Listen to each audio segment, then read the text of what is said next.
अस्सलाम वालेकुम एवरीवन।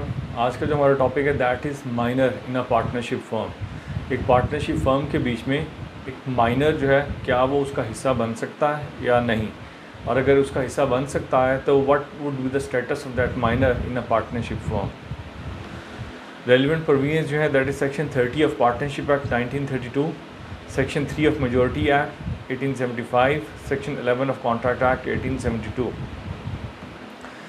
सबसे पहले who is a minor. Minor is a person who has not attend the age of majority according to the law he और she is subject. जिस भी law का वो सब्जेक्ट है, जो भी लॉ एक इंडिविजुअल के ऊपर एप्लीकेबल है, अगर उस लॉ के मुताबिक if that person has not attend the age of majority that person would be considered as minor. For example Pakistan के बीच में जो लॉ है वो है मेजॉरिटी एक्ट 1875, और वो ये कहता है कि every person domiciled in Pakistan shall be deemed to have attend his majority when he shall have completed his age of 18 years and not before. 18 साल की उम्र से पहले पाकिस्तानी कानून के मुताबिक every person is a minor, और जब when someone attains the age of 18 years that person becomes a major. So once a person becomes major he becomes competent to contract, and when he becomes competent to contract, that person can become a partner in a partnership firm. So कोई भी शख्स जो जिस भी law के मतहत है उस law के मुताबिक उसको जो requirement of age of majority है उसका पूरा करना जो है ज़रूरी है in order to be a partner into a partnership firm. उसके बाद आता है सेक्शन 30 जो बात करता है स्टेटस ऑफ माइनर के बारे में पार्टनरशिप फर्म के बीच में, कि एक जो माइनर है उसका एक पार्टनरशिप फर्म के बीच में क्या स्टेटस होता है। तो कहता है minor may however if all the partners agree be admitted to the benefits of the partnership, hence though a minor being incompetent to contract cannot become a partner by contract। एक जो section 30 है वो basically ये कहता है कि जो minor है वो एक पार्टनरशिप फर्म का हिस्सा तो बन सकता है लेकिन पार्टनर नहीं बन सकता। मीनिंग देयर बाय कि वो उसके बेनिफिट्स के लिए उसको एडमिट किया जा सकता है। एक जो माइनर है he can be admitted to the benefits of that firm, but he will not become a partner. He will not be obligated with all the responsibilities of a partner. तो लिहाजा जो माइनर है वो एक distinguished position के बीच में होता है एक पार्टनरशिप फर्म के बीच में, if that minor is admitted with the consent of all other partners of the firm to the benefits of that firm. तो ऐसी सूरत के बीच में वो एक प्रिविलेज्ड पोजीशन होती है एक माइनर की, जिसके मुताबिक जो माइनर है वो फर्म के बेनिफिट्स जो है उनको तो एंजॉय करता है, उनको तो रीप करता है, लेकिन जो ऑब्लिगेशंस होती हैं वो उसके ऊपर जो है वो अप्लाई नहीं कर रही होती हैं। आगे इनकी कुछ तफसील जो है उनको हम डिस्कस करते हैं। सेक्शन 30 जो है जो कि बात करता है एक माइनर के पार्टनरशिप फर्म के बीच में एडमिट होने की to the benefits of that firm, वो साथ में ये भी प्री सपोज करता है कि इस माइनर सिर्फ उसी सूरत में एक पार्टनरशिप फर्म का हिस्सा बन सकता है when there is already a partnership firm in existence. ऐसा नहीं हो सकता कि आप एक नई पार्टनरशिप फर्म बनाएं and right at the time of foundation of that partnership firm, right at the time of registration or incorporation of that partnership firm, आप उसी टाइम पे माइनर को उसका हिस्सा बनाएं। कि फॉर एग्जांपल आप कहें कि जी दो पार्टनर्स हैं मिस्टर ए एंड बी, और सी जो है will be taken as the beneficiary और as he is a minor and will be admitted to the benefits of the firm. ऐसा नहीं हो सकता कि सी जो है क्योंकि उसके पास एसेट्स हैं, उसके पास वेल्थ है, उसके पास प्रॉपर्टी है जिसको पार्टनरशिप फर्म के बेनिफिट में यूज़ किया जा सकता है, तो इसलिए राइट एट द बिगिनिंग आप सी जो कि माइनर है उसको आप फर्म का हिस्सा बना के एक नई फर्म जो है इनकॉर्पोरेट करें। This is not allowed by the law. Law ये कहता है कि हाँ अगर एक फर्म जो है वो पहले से एग्जिस्टेंस के बीच में है और ऐसी सूरत के बीच में फर्म के लिए ऐसी सिचुएशन क्रिएट होती है कि it becomes kind of necessary for the firm to admit a partner to the benefits of that firm, तो ऐसी सूरत के बीच में वो जो फर्म के पार्टनर्स हैं उस माइनर को एडमिट कर सकते हैं। मिसाल के तौर पे एक पार्टनर है, अगर उसकी डेथ हो गई है फर्म के बीच में, और उसके बाद उसके जो लीगल हेयर्स हैं उसके बीच में सिर्फ माइनर है। तो ऐसी सूरत के बीच में जो माइनर है उसको बेनिफिट्स के लिए एडमिट किया जा सकता है। तो जो फर्म है that is already in existence, और जो डिसीज्ड पार्टनर है उसके जो लीगल हेयर है हु इज़ अ माइनर, उसको उस फर्म के बेनिफिट्स के लिए एडमिट जो है वो किया जा सकता है with the consent of all the partners. तो यहाँ पे बाकी पार्टनर्स का कंसेंट जो है वो ज़रूरी है। वो ये भी हो सकता है कि एट दैट पॉइंट वो उस पार्टनर के जो शेयर्स हैं वो उसके इलीगल हेयर्स को जो है वो डिस्ट्रीब्यूट कर दें, उनको हैंड ओवर कर दें। ये भी उनके लिए एक पॉसिबिलिटी है और उनके लिए एक वे आउट है if they want to avail it. लेकिन अगर वो फर्म जो है वो ये नहीं करना चाहती है फॉर सम रीज़न, तो ऐसी सूरत के बीच में वो उसके जो माइनर लीगल हेयर है उसको एडमिट कर सकते हैं to the benefits of that firm. तो फर्म का एग्जिस्टेंस में होना पहले से ज़रूरी है, right. Then comes rights and liabilities of a minor. एक माइनर के राइट्स एंड लायबिलिटीज़ जो है वो क्या हैं? सबसे पहले था राइट। इसको जो rights and liabilities of a minor है उनको दो तरह से कैटेगराइज किया गया है पार्टनरशिप एक्ट 1932 के बीच में। एक है rights and liabilities as minor और दूसरा है rights and liabilities after attaining majority. एक माइनर के तौर पे उसके राइट्स एंड लायबिलिटीज़ क्या हैं और फर्म के बेनिफिट्स के को एंजॉय करते हुए when that minor attains the age of majority. ऐसी सूरत के बीच में after attaining the age of majority उसके ऊपर कौन कौन से राइट्स एंड ऑब्लिगेशन जो है वो अप्लाई करते हैं। तो सबसे पहले आता है rights and liabilities as minor. तो उसमें है right to inspect accounts of the firm. Minor का ये राइट है कि उस फर्म के अकाउंट्स को इंस्पेक्ट कर सके जिसका बेनिफिट्स के लिए उसको एडमिट किया गया है। Right to have a copy of those accounts, वो उन अकाउंट्स की कॉपी जो है वो भी रिट्रीव कर सकता है, वो भी उनसे रिक्वायर कर सकता है। और अगर उसको वो कॉपी नहीं दी जाती है तो he can also sue for the accounts of the firm. He वो रेंडिशन ऑफ अकाउंट्स का सूट जो है वो भी फाइल कर सकता है बिफोर द कोर्ट। तो माइनर का राइट है फर्म के अकाउंट्स को इंस्पेक्ट करना, उनकी कॉपी लेना, और अगर वहाँ तक उसको एक्सेस नहीं दी जाए by rest of the partners of the firm तो वो रेंडिशन ऑफ अकाउंट्स का सूट जो है वो भी कोर्ट के बीच में फाइल कर सकता है। Then comes right to share profit out of the business of the firm. Firm का जो बिज़नेस है उसमें जितना भी प्रॉफिट जो है वो जनरेट हो रहा है उसके बीच में वो अपने प्रोपोर्शन के मुताबिक उसको शेयर करना उसका राइट है। He will share all the profits of the firm which the firm is making. तो right to have his share of property in the firm. और अगर वो एट सम पॉइंट ये चाहे कि वो अपनी प्रॉपर्टी लेना चाहता है वापस, he wants to take back all the property which he has contributed to the firm, तो वो प्रॉपर्टी भी वापस ले सकता है। तो लिहाजा फर्म के प्रॉफिट्स में से शेयर लेना भी उसका राइट है और फर्म की प्रॉपर्टी जो उसने कंट्रीब्यूट किया, जो कैपिटल उसने कंट्रीब्यूट कर रखा है फर्म के बीच में, वो भी वापस लेना उसका राइट है if he so wants to take. Then comes no personal liability. एक पार्टनर, एक जो माइनर है उसकी पर्सनल लाइबिलिटी नहीं होती है। हमने जो पहला लेक्चर था पार्टनरशिप का उसके बीच में एक चीज़ डिस्कस की थी कि पार्टनरशिप जो है, पार्टनरशिप फर्म जो, that is not a separate legal entity. Separate legal entity ना होने का मतलब जो है वो ये कि every partner is personally liable in case of insolvency of the partnership firm और otherwise any in case there is any other loss which is suffered by the firm। अगर उसके फर्म के एसेट्स को वो लॉस इतना बड़ा है कि फर्म के एसेट्स को एक्सीड कर जाता है तो ऐसी सूरत के बीच में all the partners would become personally liable for compensating that loss. तो लेकिन अगर ऐसी कोई सिचुएशन क्रिएट होती है तो लॉ ये कहता है कि माइनर जो है वो उसकी पर्सनल लायबिलिटी एग्जिस्ट नहीं करती।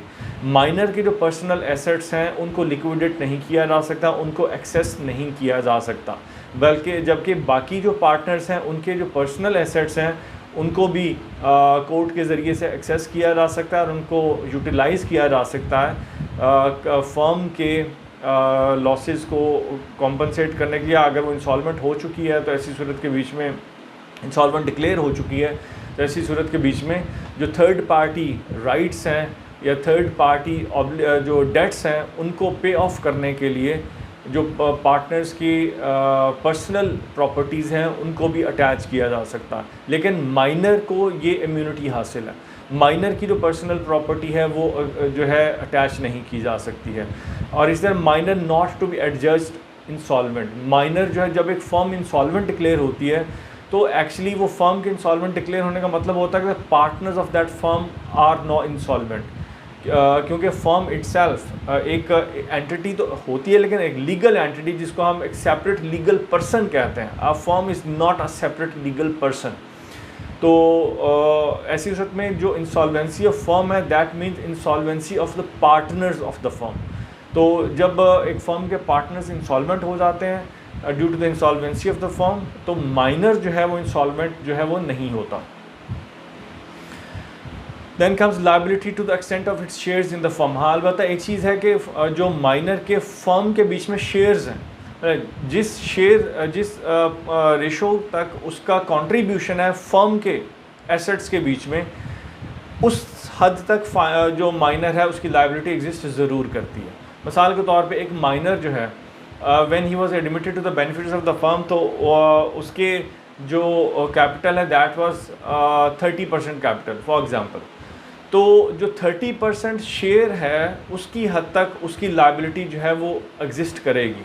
उसके बीच में जो लॉसेस हो रहे हैं या जो प्रॉफिट्स हो रहे हैं वो माइनर जो है उनको रीप करेगा, लॉसेस को भी रीप करेगा और प्रॉफिट्स को भी रीप करेगा। लेकिन अगर लॉसेस जो हैं वो 30% उसके शेयर्स जो है उससे एक्सीड कर जाते हैं, जैसे पहले बात की हमने कि पर्सनल एसेट्स तक बात आ जाती है, तो ऐसी सूरत में जो माइनर है वो उसके 30% एसेट्स तक तो उसकी लायबिलिटी रहेगी, लेकिन उसकी पर्सनल एसेट्स की लायबिलिटी जो है वो नहीं होगी, जबकि बाकी पार्टनर्स की पर्सनल एसेट्स की लायबिलिटी जो है वो भी होगी। Minus limited liability towards creditors, तो माइनर की जो लायबिलिटी टुवर्ड्स क्रेडिटर्स है, यानी बैंक्स जहाँ से एक फर्म ने डेट्स लिए हुए हैं in order to run the business of the firm, तो उनको पे ऑफ करने के लिए भी जो माइनर की लायबिलिटी है वो लिमिटेड है to the extent of its shares. Shares से बियॉन्ड जो है माइनर की लायबिलिटी एग्जिस्ट नहीं करती। Then comes right to elect being a partner. एक माइनर ये आगे अब राइट्स आ जाते हैं, right and liability after attaining majority. जब एक माइनर जो है वो मेजॉरिटी अटेन कर लेता है, 18 साल का हो जाता है अकॉर्डिंग टू पाकिस्तानी लॉ, तो ऐसी सूरत के बीच में फिर माइनर के पास कौन कौन से राइट्स एंड ऑब्लिगेशंस जो हैं वो होते हैं उसके पास। तो उसमें सबसे पहला था right to elect being a partner. एक माइनर के पास इस चीज़ का चॉइस है खुद के पास कि either he becomes a partner into the firm और he separates himself from the firm. तो ये जो चॉइस है कानून, ये चॉइस माइनर को देता है who has just attained the age of majority, कि आफ्टर अटेनिंग मेजॉरिटी अगर वो उसके बीच में पार्टनर बनना चाहता है फर्म के बीच में तो पार्टनर बन जाए, और अगर अपने आप को उससे अलहदा करना चाहता है तो अलहदा कर ले। जो बाकी पार्टनर्स हैं उनका consent at this point for the minor to become a partner is not necessary. उसकी रीज़न कि जब उन पार्टनर्स ने माइनर को उस फर्म के बेनिफिट्स के लिए एडमिट किया था, तो इम्प्लाइडली उन्होंने इस चीज़ का कंसेंट दिया था कि जब minor age of majority attain कर लेगा तो he will have the right to become a partner into the firm. तो लिहाजा after attaining the age of majority दोबारा से उन पार्टनर से कोई कंसेंट लेना जो है वो ज़रूरी नहीं है according to the law. Then comes right to elect to not being a partner. अगर वो चाहे तो फर्म से अलग हो सकता है, चाहे तो फर्म के बीच में पार्टनर बन सकता है। Public notice to the above effect, अगर वो उनमें से दो भी रास्ता वो इख्तियार करता है तो ऐसी सूरत के बीच में he will minor will give a public notice. Minor who has just attained the age of majority will serve a public notice कि मैं इस फर्म के बीच में पार्टनर बन गया हूँ या मैं अब इस फर्म से बिल्कुल अलग हो गया हूँ। तो minor will serve a public notice. और उसके बाद आता है effect of not serving a public notice. और अगर माइनर जो है वो पब्लिक नोटिस जो है वो सर्व नहीं करता है तो ऐसी सूरत के बीच में कानून के मुताबिक there are specific number of days, I think it's 60 days, कि after 60 days the minor will be considered as a partner into the firm. उसके बाद आता है rights and liabilities after attaining majority. इसके बीच में नेक्स्ट पॉइंट जो है वो ये है कि where a minor attains majority and elects being a partner in a firm he is conferred with all statutory rights and obligations as partner. एक माइनर जो who has just become major and chooses to be a partner into the firm becomes liable for all those obligations which are conferred under the law upon a partner। he is conferred with all those statutory rights and obligations which exist for a partner. तो एक minor अगर partner बनता तो उसके बाद सारे के सारे स्टैचूटरी राइट्स एंड ऑब्लिगेशंस, उसकी पर्सनल लायबिलिटी, उसके इंसॉल्वेंसी जो कि बाकी पार्टनर्स के लिए पहले से मौजूद थी, वो उसके लिए भी फिर वो सारे के सारी ऑब्लिगेशंस जो हैं वो उसके ऊपर भी अप्लाई करना शुरू हो जाती हैं. Then comes initiation of personal liability for holding out for representing himself as partner where he chooses not to be a partner. ये पॉइंट बहुत अहम है. वो ये कि अगर 18 साल की उम्र के बाद after attaining age of majority अगर पार्टनर जो है he chooses not to be a partner in the firm and he separates himself from the business of the firm, तो ऐसी सूरत के बीच में उसके लिए एक पब्लिक नोटिस का देना जो है वो ज़रूरी है कि वो ये लोगों को इंटीमेट करे कि मैं अब इस फर्म का हिस्सा मज़ीद नहीं हूँ.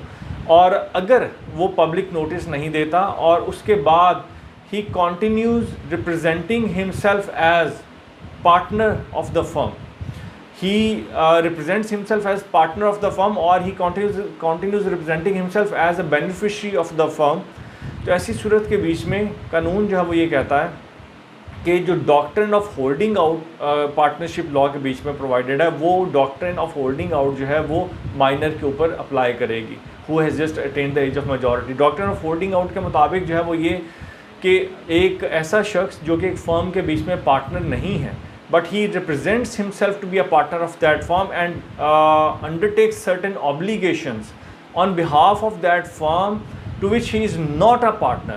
So law says that person will become liable for all the obligations which he has undertaken on behalf of the firm, but benefits of which he receives in consideration from the other side will go to the firm. Those benefits will not go to that person, but those benefits will go to the firm whose partner he is representing himself to be. So अगर एक minor जो है वो भी after attaining age of majority he chooses not to be a partner of the firm but he represents himself to be a partner of the firm to the public at large, and in his representation he undertakes certain obligations on behalf of the firm. That minor who has attained the age of majority will become liable for all the obligations which he has undertaken, but the benefits which he receives in return will go to the firm. Those benefits will not stay with that minor who has just attained the age of majority. So this is all about today. We discussed the status of minor in a partnership firm. If you have any questions, please feel free to ask. And I must mention that the slides of this lecture are available into the description of this video. So ये जो हमारा lecture है आज का, इसकी जो slides हैं वो इसी लेक्चर की डिस्क्रिप्शन के बीच, इसी वीडियो की डिस्क्रिप्शन के बीच में मौजूद हैं, which you can access. Thank you very much. If you have any questions please feel free to ask in the comment box. Thank you.